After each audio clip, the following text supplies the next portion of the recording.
Exiting a mateship creates adaptive problems such as minimizing costs inflicted by the ejected partner. The following tactics are standard, so these are sort of like um, cost inflicting behaviors. Cliche, it's not you, it's me.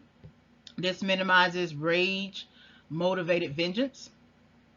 They might convert the romantic relationship to a friendship. This minimizes retaliation by the ex. They might continue to provide sexual favors to an ex to minimize costs and attempt to redirect his sexual attention to another woman. An additional adaptive problem is one that requires minimizing damage to social reputation as an extension to perceived mate value. The one who initiates the breakup is the one who has higher mate value.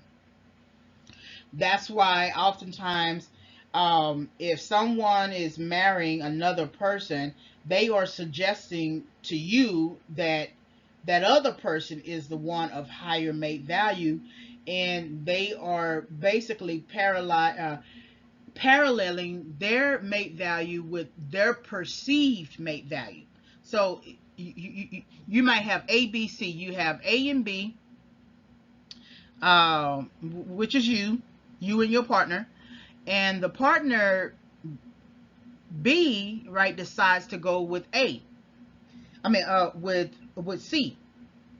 Well, there is the assumption that if they decided to leave you and go with another person, that that person is of a higher mate value than you, and and and and because that man might leave, or the woman in this section might leave her husband to go with another man, she assumes that she too is of higher mate value.